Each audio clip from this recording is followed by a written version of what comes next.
حطوا المايك لحسين السعودي. عليكم العباس بدون مقاطعة يا أخوي، بدون مقاطعة. تفضل أخوي حسين. أشكرك يا كاظم. لا حنا نتكلم، لازم نتكلم اليوم بشكل واضح. أنا شيعي ومكتوب على هويتي سعودي، مواطن سعودي. عقائديا لربما أختلف مع آل سعود، ولكن أنا أعترف أن آل سعود سوونا بشر. أنا شيعي من محافظة القطيف في شرق المملكة السعودية، ودرست فيها لين الثانوية، وبعدها جيت الرياض درست الماجستير، والحين أنا شغال أستاذ ومدرب موارد بشرية واستشاري. ممتاز. للأمانة آل سعود ما عندهم تفرقة ما بين محافظاتنا والمحافظات الثانية، بس عشان حنا شيعة.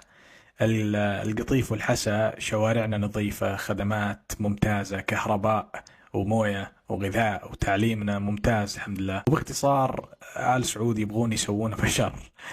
أنا آسف، يعني الحين بتقولون هذا طبال ومدري إيش. لا لا، بالعكس، هذا الكلام معروف عند أوساطنا الشيعية في شرق المملكة.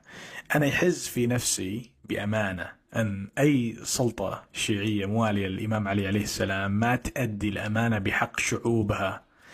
حنا شيعة المملكة قاعدين نناظر اللي يصير في العراق وفي إيران وسلطة الحوثي في اليمن، وسابقا بشار الأسد. للأسف آخر شيء يفكرون فيه هو الإنسان. حسين يعني كل عقلك تريد تقنعني آل سعود مو مضطهدين الشيعة بالسعودية بربك؟ والله يا، بس دقيقة بس لو تسمح لي يا كاظم، موضوع الاضطهاد في الدول العربية تراوح من بلد إلى آخر، ولكن اللي أنا قاعد أركز عليه الحين هو بناء الإنسان. دقيقة بس، والبناء الإنسان والاهتمام بالخدمات العامة. أكيد السعود ما يحبون أحد يتدخل بالسياسة، وهذا أمر طبيعي لأنهم ما يبغون زعزعة سياسية في البلاد. ولكن الآن أنا كشيعي بعيد عن السياسة، إيش المزايا اللي أحصلها؟ ولذلك أنا بسألك الحين، هل أنا آمن في بلدي؟ نعم. هل أحد يتعرض لي على الهوية ويقتلني بناء على تشيعي؟ لا. هل أتعلم بشكل جيد؟ نعم. هل شوارعنا وطرقنا مزفلتة؟ نعم. هل في كهرباء وماء وبنزين على مدار الساعة بأسعار رخيصة؟ نعم. هل أحصل على منحة تعليمية بخارج البلاد أو داخلها على حساب الدولة براتب جيد كطالب؟ أي نعم. هل عندي وظائف بكامل سلاك الدولة؟ جيش، أمن، شرطة، مباحث، تعليم عالي، صحة، نفط، هندسة وطيران؟ أقول لك أي نعم. هل أنا كمواطن سعودي شيعي لي الأولوية بالتوظيف في شركات القطاع الخاص والعام علاوة على الأجانب؟ إيه نعم. الاضطهاد يا كاظم ما هو عدم السماح بالتظاهر في البلاد بس، وإنما تعطيل لعقل الفرد وإجباره على الركض وراء لقمة العيش. الاضطهاد هو تجهيل الشعب بمهاترات حصلت قبل مئات السنين ما تأثر على حياة المعاصرة. الاضطهاد هو أنك تعيش على أرضك وتخاف أنك تقتل على الهوية الدينية، أو أنك ما تتعلم بشكل جيد، أو ما تحصل شغل جيد، أو أنك تضطر للهجرة بسبب سوء المعيشة. خذ على سبيل المثال، أنا شيعي وكل عائلتي وجيراني شيعة، وحنا ضد ظواهر اللطم والتطبير وتقبيل أرجل الزوار والزحف في الطين والقذارات أكرمك الله، وتمثيل دور الإمام الحسين عليه السلام في المسرحيات. هذا عار.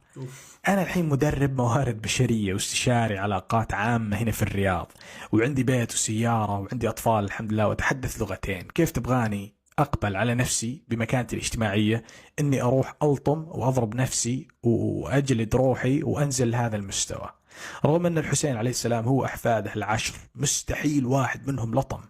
ومع الأسف أنا بكل أمانة أقولها، لو أن إيران اللي تحكمنا في السعودية الآن، هناك احتمالية كبيرة أني أقبل بظاهرة اللطم أنا وعائلتي، لأن بكل أمانة ما راح أكون متعلم بهذا المستوى اللي وفروه لي آل سعود. بالعباس بس لحظة من رخصتك، المعذرة للمقاطعة، بالعباس جاي يتخبل من حكيك هذا. والله العظيم احنا بالعراق عيشتنا خياس ودمار. احنا بالعراق ماكو أمن ولا أمان، ماكو حكومة حقيقية، ماكو وزارات، ماكو تعليم ولا صحة. شوارعنا آخر مرة بلطها صدام، وحق هذا أبو فاضل. مستشفياتنا تقول مضروبة كيميائي، جهالنا يشربون جقاير ويكبسلون من أول ابتدائي. وحق أبو فاضل بآخر إحصائية قريتها عدى بالعراق 1,000,000 شاب مدمن مخدرات. وهمي أنا شغل ماكو، عملة بالقاع، اقتصاد ريعي، تعرفون شنو يعني اقتصاد ريعي؟ يعني؟ ثلث الشعب موظفين بالقطاع العام، يعني حكومة جاي ترشي الشعب خاطر نسكت على البوق والميليشيات المتقاسمة للسلطة، وماكو عراقي ما له علاقة بميليشيا لو فصيل حتى تمشي اموره. وحكومتنا ولائيه لايران اللي تحتقرنا احنا العرب، وحق هذا ابو فاضل الايراني يجي يمنا عبالك ملك وجاي ذل بينا باسم الولايه والمعصوم. والله العظيم احنا الشيعه اثبتنا فشلنا قدام العالم، وما بينا واحد شريف يشتغل بالسياسه. والمشكله اني انا قبل سنتين كنت بلبنان وهم شفت نفس التاثير هناك، دوله منهاره تابعه لايران وشوارع كلها مكسره، تعليم واقتصاد وصحه منهارين، في شعار. والله العظيم يا حسين اني هسه تاكدت انه الشيعه جماعتنا يعرفون روحهم مو مطولين بالحكم، ولذلك جاي ينهبون الفلوس ويهربوها برا، وما عندهم مشروع حقيقي لبناء الدوله. نعم. وهاي معلومه لك هسه اقولها قدام العالم، اكو 40 مليار دولار مجمده بلبنان من فلوس السياسيين الشروقيه الشيعه جماعتنا. دقيقة بس اسمح لي يا أخوي كاظم، تدري وش المشكلة الحقيقية الحين؟ في قسم كبير من العرب ما يدرون شيء عن إيران والدول المحكومة منها، وما يدرون أن مع الأسف الإيرانيين ينظرون نظرة دونية للعرب، مصدقين كل المشروع الإيراني لمجرد أن إيران تحارب إسرائيل. صح. والمعطيات واضحة ترى. أبغى العرب ينظرون وش سوت إيران في العراق وش اسمه سوريا ولبنان واليمن، وحتى في الشعب الإيراني نفسه وش سوت من دمار للإنسان والحجر والشجر.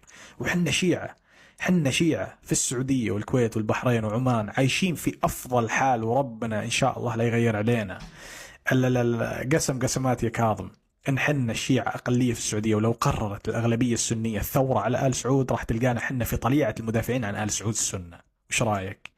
الواقع يقول إن الشيعة في العصر الحديث ما بنوا شيء في أي دولة حكموها.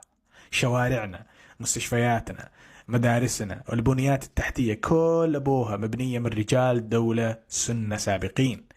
والشركات الاستراتيجية العملاقة الاستثمارية برضو.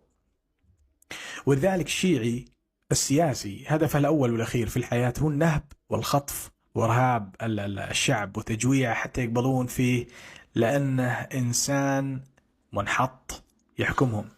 ولكن كاظم، أنا بنهاية المطاف راح أقول لك أن الحياة الحقيقية هي ليست لطم وتطبير، وإنما أمان وتعليم وسعادة وصحة فقط. هذه الأشياء ليست حرام، وإنما واجب على كل إنسان أن يوفرها لعائلته، وواجب على كل دولة أنها توفرها لشعوبها ورعاياها. ودمت بخير. والله أنت اللي